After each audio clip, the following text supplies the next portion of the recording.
दोस्तों matric inter pass scholarship 2025, जी हाँ 10-12 पास scholarship 2025 का ऑनलाइन अप्लाई करने में या फिर करने के बाद जो कई तरह की दिक्कतें आ रही हैं, उन दिक्कतों का मैं बारी बारी से सॉल्यूशन इस वीडियो में बताने वाला हूं। जैसे योर रजिस्ट्रेशन नंबर और DOB are not in the list, इस समस्या का समाधान क्या होगा। या फिर किसी का जो है ना इनवैलिड मार्क्स लिख रहा है, किसी का इनवैलिड फादर्स नेम, किसी का इनवैलिड मदर्स नेम, किसी का इनवैलिड कैटेगरी, किसी का इनवैलिड स्टूडेंट्स नेम, ये समस्याएं जो आ रही हैं। या फिर यूज़र ऑलरेडी रजिस्टर्ड तो किसी का यूज़र नॉट रजिस्टर्ड। आखिर इन समस्याओं का कारण क्या है और इन समस्याओं का समाधान क्या होगा। अब ये समस्या चाहे ऑनलाइन अप्लाई करने से पहले आ रही हो या फिर अप्लाई करने में आ रही हो या अप्लाई करने के बाद आ रही हो, ये सारी समस्याओं की हम बात करेंगे और साथ ही साथ इनके समाधान की भी हम बात करेंगे। सबसे पहले हम बात करते हैं कि ये जो योर रजिस्ट्रेशन नंबर नॉट या फिर date of birth not in the list है, इसकी समस्या का समाधान क्या होगा, ये क्यों आ रहा है।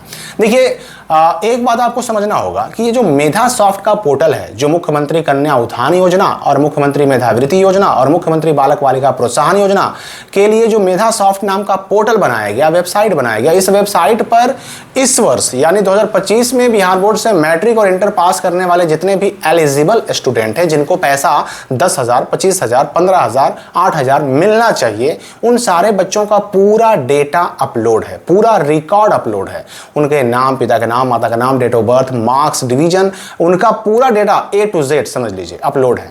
अब इसमें समस्या कहां आ रही है? समस्या ये आ रही है कि जो डेटा अपलोड है उस डेटा में अगर किसी का नाम इंक्लूड नहीं है तब ये समस्या आएगी। योर रजिस्ट्रेशन नंबर और DOB are not in the list. मतलब ये हुआ कि आप मैट्रिक इंटर पास स्कॉलरशिप 2025 का अप्लाई कर रहे हैं और ये अगर समस्या आ रही है, मतलब साफ है कि आपका नाम, आपका डेटा बिहार बोर्ड की तरफ से शिक्षा विभाग के मेधा सॉफ्ट पोर्टल पर अपलोड नहीं किया गया है। अब अपलोड नहीं किया गया है तो नॉट इन द लिस्ट लिखेगा ही लिखेगा, और अगर ऐसा लिखेगा तो आप अप्लाई भी नहीं कर पाइएगा।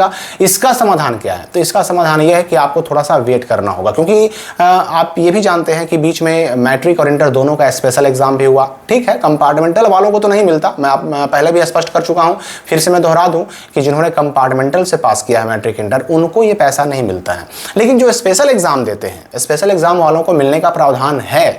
तो ऐसे बच्चों का भी यही लिख रहा है, DOB and registration number not in the list. तो ऐसे बच्चों को वेट करना चाहिए, जिनका भी इस तरह का समस्या आ रहा है उनको थोड़ा वेट करना चाहिए, क्योंकि पिछले साल ऐसा हुआ था कि जिन बच्चों का नाम लिस्ट में नहीं डाला गया था, बाद में उनके नाम को ऐड किया गया और फिर बाद में उन बच्चों को अप्लाई करने का मौका भी मिला था। ऐसे बच्चे अप्लाई भी कर पाए, पैसा उनका आया भी था।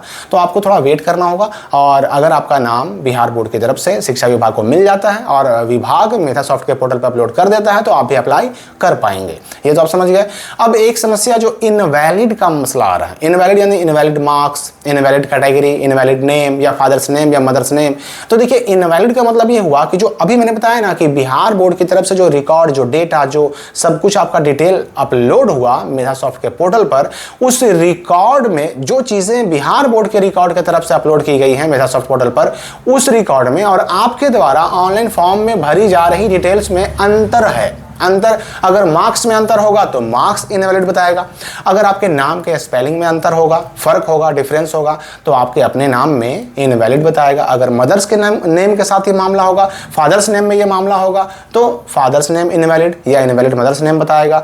डिवीजन में या फिर मार्क्स में या कैटेगरी में, जिसमें भी बिहार बोर्ड के जो रिकॉर्ड हैं, बिहार बोर्ड के जो डेटा हैं, उन डेटा से, उन रिकॉर्ड से अगर आपके द्वारा एंट्री किया जा रहा, ऑनलाइन फॉर्म में भरा जा रहा डेटा अगर डिफर होगा, अलग होगा, अंतर होगा, तो ये इनवैलिड बताएगा।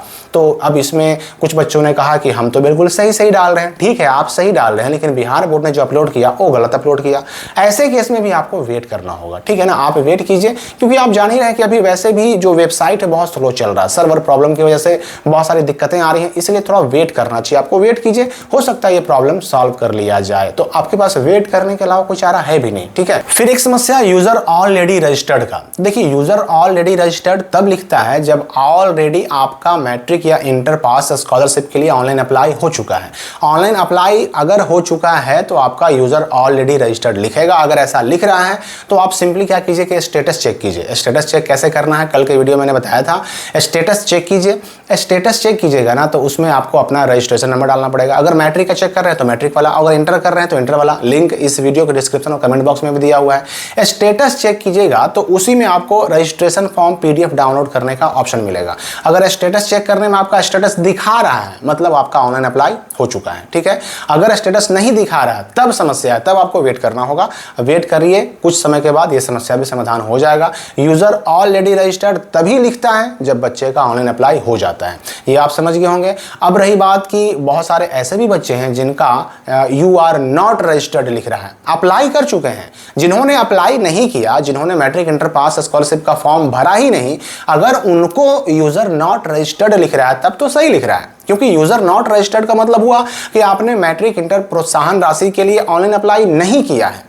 लेकिन जिन्होंने अप्लाई कर लिया, पहले उनका स्टेटस शो कर रहा था और अब चेक करने पर यूजर नॉट रजिस्टर्ड लिख रहा है, तो देखिए ऐसे बच्चों को भी वेट करना होगा। अगर अप्लाई कर चुके हैं, पहले स्टेटस शो कर रहा था, अभी चेक कर रहे हैं तो शो नहीं कर रहा है, तो ऐसे बच्चों को भी वेट करना होगा। और थोड़ा वेट करके 2-4 दिन वेट करके फिर से स्टेटस चेक कीजिए, और अगर फिर से यूजर नॉट रजिस्टर्ड लिखता है तो आप फिर से अप्लाई करना पड़ेगा आपको, ठीक है। और अगर आपका यूजर नॉट रजिस्टर्ड लिख रहा है, आपने अप्लाई भी नहीं किया, तो फिर तो कोई दिक्कत ही नहीं है, आप अप्लाई कीजिए सिंपली, क्योंकि आपने अप्लाई नहीं किया, ऑनलाइन अप्लाई ये फॉर्म भरा ही नहीं, तो ऐसा लिख रहा है, तो उसमें कोई दिक्कत नहीं है। आपको थोड़ा सा वेट करना है, समस्या का समाधान अपने आप भी हो जाता है।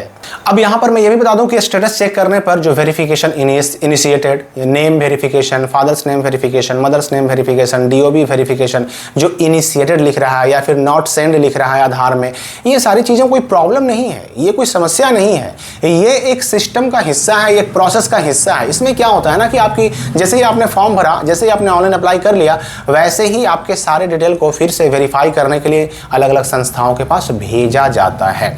अब जो आपका एकेडमिक रिकॉर्ड है, मैट्रिक इंटर का रिकॉर्ड है, उसको बिहार बोर्ड के डेटा से वेरीफाई किया जाता है। जो आपका आधार रिकॉर्ड है उसको UIDAI के वेबसाइट से डेटा से वेरीफाई किया जाता है। तो वेरिफिकेशन इनिशिएटेड का मतलब वेरिफिकेशन शुरू हो चुका है, और वेरिफिकेशन जैसे जैसे कंप्लीट होता जाएगा तो वहां पर जो इनिशिएटेड लिखा है वो लिखा जाएगा वेरीफाइड, यानी name verified, father's name verified, और जो येलो कलर से दिखाई दे रहा है वो वेरीफाइड होने के बाद ग्रीन कलर में दिखने लगेगा। अब ये सारी चीजें ग्रीन हो जाएंगी तब आपके मोबाइल नंबर पे आएगा यूजर आईडी और पासवर्ड। देखिए मोबाइल नंबर पर तो आएगा ही आएगा, ईमेल आईडी पर भी आ सकता है। ईमेल आईडी पर आना कोई जरूरी नहीं है, कंफर्म नहीं है, लेकिन मोबाइल नंबर पे आना बहुत बिल्कुल 100% कंफर्म है कि मोबाइल नंबर पर तो आएगा ही आएगा।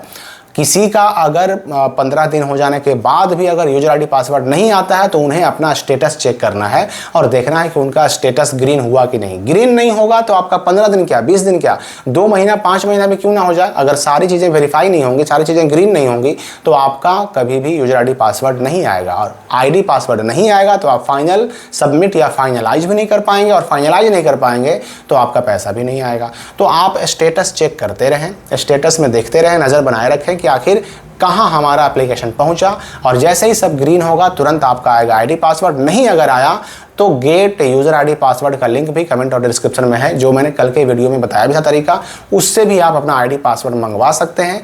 ऐसे आपको कम से कम 15 दिन वेट करना है, उससे पहले भी आ सकता है, उसके बाद भी आ सकता है। ये डिपेंड करता है वेरिफिकेशन पर, वेरिफिकेशन के स्टेटस पर।